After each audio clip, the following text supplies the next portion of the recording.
ဖုန်းထဲမှာပထမဒီ2မျိုးကိုတော့ကြိုတင်စုဆောင်းထားဖို့လိုပါလိမ့်မယ်။နံပါတ်1အနေနဲ့ laptop ဒါမှမဟုတ် phone tablet ကြည့်နေတဲ့ main ကလေးရဲ့ video file တစ်ခုကို down ထားရပါမယ်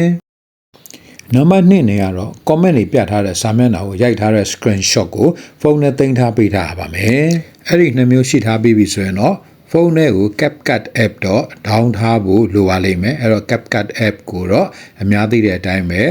ကျွန်တော် Android ဖုန်းများအတွက်ဆိုရင်တော့ Google Play Store နဲ့ iPhone iPad များအတွက်ဆိုရင်တော့ Apple Store ကနေလွယ်လွတ်တကူအခိုင်အမာ down ယူနိုင်ပါကြောင်းကြိုတင်ပြောထားလိုပါတယ်။ကဲရှေ့ကိုဆက်လိုက်အောင်ပါဗျာ။ဖုန်းထဲမှာကြိုတင်ပြီး down ယူထားပြီးသားဖြစ်နေတဲ့ CapCut app လေးကိုနှိပ်ပြီးတော့ဝင်လိုက်ရအောင်ပါ။နှိပ်လိုက်ရခုလို့စာမျက်နှာပွင့်လာပါလိမ့်မယ်။အဲ့ဒီမှာ plus အပေါင်းလက္ခဏာနေရာလေးနှိပ် new project ကိုနှိပ်ပြီးတော့ဝင်လိုက်ရင်ယခုလို album မှာရှိတဲ့ဗီဒီယိုနဲ့ဓာတ်ပုံတွေပေါ်လာပါလိမ့်မယ်။ဒီထဲမှာမိမိတို့ကကြိုတင်ပြီး down ယူထားတဲ့ဗီဒီယိုလေးတစ်ခုကိုကျွန်တော်ရွေးပြီး select လုပ်လိုက်မယ်ပြီးရင် add လုပ်ပြီးတော့ edit လုပ်မဲ့စာမျက်နှာကိုပို့ထားပေးရပါမယ်။ဗီဒီယို file လေးကိုအနည်းငယ် play ကြည့်အောင်ပါယခုလို laptop ကြည့်နေတဲ့အမျိုးသမီးပုံလေးကိုတွေ့ရမှာဖြစ်ပါတယ်။ဒီအမျိုးသမီးရဲ့ပုံဘေးမှာ comment ရေးထားတဲ့စာသားလေးတွေပေါ်တဲ့ပုံလေးလှုပ်ချင်တာပါ။အဲ့ဒီအတွက်ကိုcomment ရေးထားတဲ့စာမျက်နှာပါတဲ့ screenshot ပုံကိုဒီမှာ overlay လုပ်ပြီးတော့ထပ်ပေးဖို့လိုပါတယ်။အဲ့ဒီအတွက်ကိုမိမိတို့က screenshot ရိုက်တဲ့ပုံလေးလိုအပ်လာပါပြီ။ screenshot ရဖို့အတွက်ကို Google Chrome နဲ့ကိုနှိပ်ဝင်လိုက်ပါ။ပြီးလို့ရှင်ပေါ်လာတဲ့ YouTube သင်္ကေတနေရာလေးကိုဖွင့်ပေးရပါမယ်။အဲ့တော့မိမိတို့ channel လို့မိမိတို့ sign in လုပ်ပြီးတော့ဖွင့်ဝင်ဖို့လိုပါတယ်။အဲ့တော့ပြီးရင်ဒီမှာ account ပုံလေးကိုနှိပ်ဝင်လိုက်ပါပြီးရင် YouTube Studio ကိုတစ်ခါထပ်ပြီးနှိပ်ဝင်ပေးရပါမယ်အဲ့တော့ YouTube Studio ပွင့်လာပြီဆိုရင်ယခုလိုမိမိတို့ကိုယ်ပိုင် channel ရဲ့ဟလာကျွန်တော်စာမျက်နှာပွင့်လာပါပြီဒီထဲမှာဒီ comment ဆိုတဲ့သင်္ကေတနေရာကိုနှိပ်ပြီးဝင်လိုက်ရင်ဖြင့်မိမိတို့ channel ကိုပေးထားတဲ့ comment တွေအားလုံးတတိကြီးဒီမှာတန်းစီပြီးပေါ်လာပါလိမ့်မယ်အဲ့တော့ဒီစာမျက်နှာကိုမိမိတို့ဖုန်းမှာရှိတဲ့ screenshot ရိုက်တဲ့နည်းနဲ့ screenshot ရိုက်လိုက်ရင်ဖြင့်ဒီပုံလေးကို screenshot လုပ်ပြီးသား photo gallery မှာသွားပြီးတော့ save ပေးထားပါလိမ့်မယ်ဒီလိုဆိုရင်ဖြင့် comment ကိုရိုက်ထားတဲ့ screenshot ပုံရရှိလို့သွားပါပြီဒါကို phone gallery မှာသိမ်းပြီးသားဖြစ်သွားပါပြီအဲ့တော့ကမူလဗီဒီယိုမှာ comment ပေါ်ခြင်းတဲ့နေရာလေးကိုသတ်မှတ်ပေးဖို့လိုပါတယ်အဲ့ဒီအတွက်ကိုမိမိက4စက္ကန့်စာနေရာလောက်ကိုသတ်မှတ်ပေးထားပါမယ်ပြီးရင်အောက်က overlay ကနေ add overlay ကိုနှိပ်ပေးရပါမယ်ဒါဆိုရင် gallery က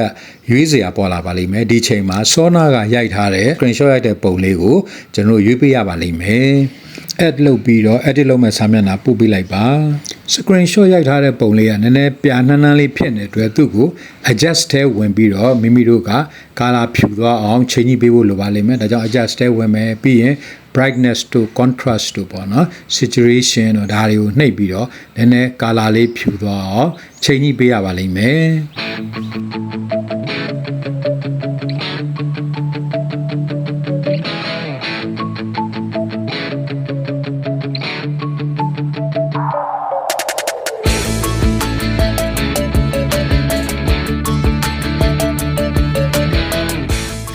comment အားလုံးကိုတပြိုင်နက်ပေါ်ကျင်တာမဟုတ်တဲ့အတွက် comment ကိုတစ်ခုချင်းစီဖော်ပြပေးဖို့လိုအပ်တဲ့အတွက်ဒီ comment ကိုကျွန်တော်က crop လုပ်ပြီးတော့တစ်ခုချင်းစီကိုပိုင်းဖြတ်ဖို့လိုပါတယ်အဲဒီအတွက်ကိုမိမိတို့က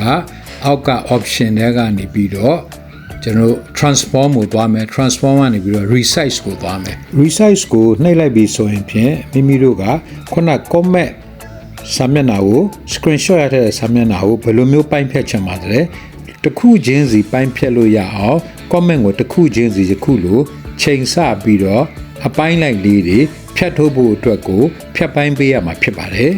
တယောက်ချင်းစီရဲ့ account လိုက်ကိုမိမိတို့ကအပိုင်းလိုက်လေးတွေအရှိရ logo လေးလဲပါအောင်ချိန်ဆပြီးတော့ရင် ဟာလာတစ်ဖြက်ပေါ့နော်သူအကန့်လိုက်လေးတွေကိုယခုလိုပုံမှန်ဖော်ပြထားတဲ့အတိုင်းပိုင်းဖြတ်ပြီးတော့ရယူရမှာဖြစ်ပါတယ်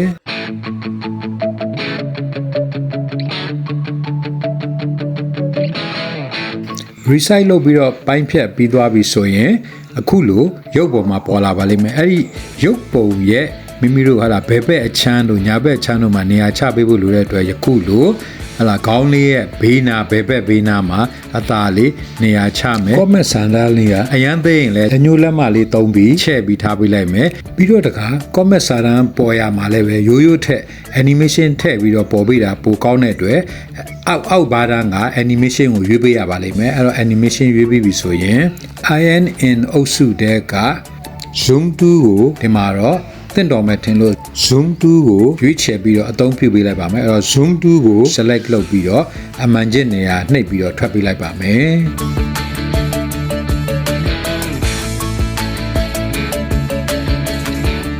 ဗီဒီယိုကိုရှေ့တိုးနောက်ဆုတ်လုပ်ကြည့်မယ်ဆိုရင်ယခုလို comment စာတန်းလေးကဖြတ်ကနေကြီးလာပြီးတော့ပေါ်လာတာကိုမြင်တွေ့ရမှာဖြစ်ပါတယ်တခါထပ်ပြီးတော့အဲဒီ screenshot layer လေးကို select လုပ်ထားပြီးတော့ရင်အောက်ကနေပြီးတော့ duplicate နှိပ်ပြီးတော့ copy ပွားယူလိုက်ပါမယ်ဒါဆိုရင် copy ပွားတာတလွှာရပါပြီပြီးရင်သူ့ကိုအဲဒီပထမအလွှာရဲ့အောက်မှာ ligative ပုံစံလေးနဲ့နည်းနည်းစီလွဲပြီးတော့ပေါ့နည်းနည်းစီချားပြီးတော့ထိတ်စာကိုထားပေးထားလိုက်ပါမယ်ပထမ copy comment စာသားကို copy ပွားထားတာဖြစ်တဲ့အတွက် copy စာသားမှာ comment စာသားချင်းအတူတူဖြစ်နေပါလိမ့်မယ်ဒါကိုမတူအောင်လို့တခါမိမိတို့ကtransform လေးကိုဝင်ပြီးတော့ recycle ထဲပြန်သွားပါမယ် recycle ထဲသွားပြီးတော့မတူညီတဲ့နောက် comment အခြားတစ်ခုကိုလက်ညှိုးလေးနဲ့ဖိပြီးတွန်းပြီးရွှေ့ပြီးတော့ရင်ရှားပါမယ်ရွေးချယ်ပြီးတော့ select လုပ်ပြီးတော့မတူညီတဲ့အခြား comment စာသားတစ်ခုခုကိုပိုင်းဖြတ်ပြီးတော့ပြန်ပြီးတော့ထားပေးဖို့လိုပါလိမ့်မယ် comment စာသားကိုဖြတ်ထုတ်ပြီးပြီဆိုရင်တော့ရုပ်ပုံရဲ့ခေါင်းလေးရဲ့ဟလာပခုံးနားပေါ့နော်ပခုံးဘက်နားလေးကိုရွှေ့ပြီးတော့တင့်တော်သလိုပြန်ပြီးတော့နေရာချထားပေးလိုက်ပါမယ်ဟုတ်ကဲ့ပါဒီလိုပဲဗီဒီယိုရဲ့အနေအထားလေးကိုကြည့်ပြီးတော့နောက်ထပ်လိုအပ်တဲ့ comment နှစ်ခုကိုလည်းပဲဒီခုလိုပဲ copy ပွားယူမယ် copy ပွားပြီးရင်နောက်စာသားမတူတဲ့ comment စာသားတွေကိုရွေးချယ်ပြီးတော့ transform ကနေ resize ကနေပြီးတော့မိမိတို့ဟလာအခြားစာသားများကိုရွေးချယ်ပြီးတော့ဖြတ်ထုတ်ပြီးတော့ရုပ်ပုံရဲ့ဘယ်ဘက်နောက်တော့ကဘယ်ဘက်ပြည့်သွားရင်ညာဘက်အချမ်းပေါ့နော်အဲ့တော့ရုပ်ပုံကိုကြည့်ပြီးတော့လိုအပ်တယ်လို့ဖြည့်ဆွက်ပေးပါမယ်ပြီးရင်ဒီမှာ effect တွေ zoom to effect က auto ကျွန်တော်တို့ copy လုပ်ပြီးသားပါသွားပြီဖြစ်တဲ့အတွက် effect တွေထပ်ထည့်စရာတော့လိုမှာမဟုတ်တော့ပါဘူးအဲ့တော့ဒီလိုပုံစံနဲ့မိမိတို့ကလိုအပ်တဲ့ comment စာသားများကိုတစ်ခုပြီးတစ်ခုဖြည့်ဆွက်ပြီးတော့ထားရှိနိုင်ပါတယ်ဟုတ်ကဲ့ပါယခုလို comment စာသား၄ခုကိုရွေးချယ်ပြီးထည့်ထားပြီးပြီဆိုရင်တော့ zoom to effect နဲ့တစ်ဖြတ်ဒီလိုပေါ်လာတဲ့ချိန်မှာနောက်ကနေပြီးတော့ background အတန်လေးပိုင်ပိုတော့ကောင်းပါတယ်ဒါကြောင့်မလို့မိမိတို့ကဟလာ sound effect ထဲကနေပြီးတော့ဝင်ပြီးတော့ယခုလို sound တွေကိုရှားပါမယ်အဲ့တော့အဲ့ဒီတော့အောက်ဘားတန်းထဲက option တွေက audio တွေကိုနှိပ်ပြီးတော့ဝင်လိုက်မယ်ပြီးလို့ရှင်ထပ်ပြီးပေါ်လာတဲ့ sound fx ဆိုတဲ့ sound effect เนาะအဲ့ဒီထဲကိုဝင်လိုက်ပါမယ်အဲ့တော့ဒီမှာ effect များစွာပေါ်လာပါလိမ့်မယ်အဲ့တော့အဲ့ effect တစ်ခုချင်းကိုနှိပ်ပြီးတော့လည်းနားထောင်ကြည့်လို့ရပါတယ်အဲ့တော့မိမိဒီထဲမှာလိုက်ပြီးတော့ရွေးရင်းနဲ့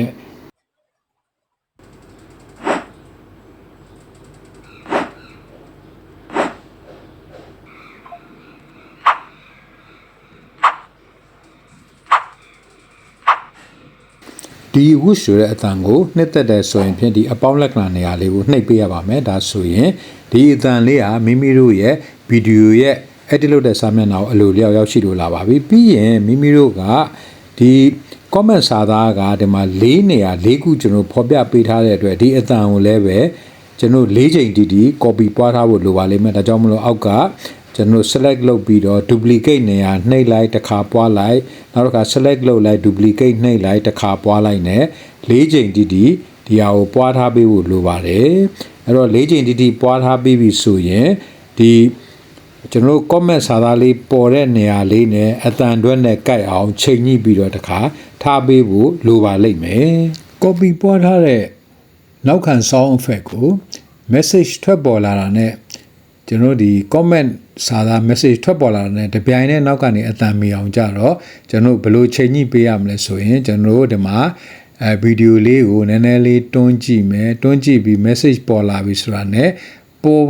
ပေါ်စားနေရာလေးကိုကျွန်တော်ဒီအတန်ဖိုင်လေးကိုချိန်ပြီးထားပေးရပါမယ်ဒီလိုပဲအတန်ဖိုင်၄ခုလုံးကိုကျွန်တော်စနစ်တကျချိန်ထားပြီးပြီဆိုရင်တော့ဖွင့်ကြည့်လိုက်အောင်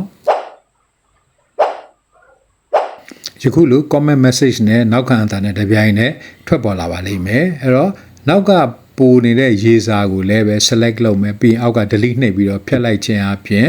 ရေစာ cap ကလည်းပျောက်သွားမှာဖြစ်ပါတယ်ဗီဒီယိုကိုတိဖြတ်ပြီးပြီဆိုရင်တော့မျှပြတဲ့နေရာလေးနှိပ်ပြီးတော့ export လုပ်ရပါမယ်ဒါဆိုရင်မိမိရဲ့ဖုန်းထဲမှာ export လုပ်ပြီးတော့ဒီဗီဒီယိုဖိုင်လေးကို save လုပ်ပြီးတင်ထားပေးမှာဖြစ်ပါတယ်ပြီးရင် done နှိပ်လိုက်ပါဟုတ်ကဲ့ပါ comment စာသားလေးကို pop up menu လေးနဲ့အတန်ထွက်ပြီးတော့ပေါ်ပြတဲ့သင်ခန်းစာလေးပဲဖြစ်ပါတယ်အဲ့တော့ဗီဒီယိုလေးကိုနှစ်သက်လိမ့်မယ်လို့မျှော်လင့်ပါတယ်နှစ်သက်ရင်ဖြင့် like share comment လေးလုပ်ပြီးအားပေးခဲ့ကြပါဦးခန်းကော knowledge sharing channel ကိုလည်းပဲကြည့်ရှုနေကြတော့မိတ်ဆွေသင်များအနေနဲ့ subscribe လုပ်ပြီးအားပေးခဲ့ကြပါဦးနောက်ယခုလိုအစဆုံးကြည့်ပြီးအားပေးတဲ့အတွက်အထူးပဲကျေးဇူးတင်ပါတယ်နောက်ထပ်လာမယ့်ဗီဒီယိုမှာထပ်မံဆုံတွေ့ကြပါစို့အားလုံးကိုကျေးဇူးတင်ပါတယ်ဟုတ်ကဲ့ပါ bye bye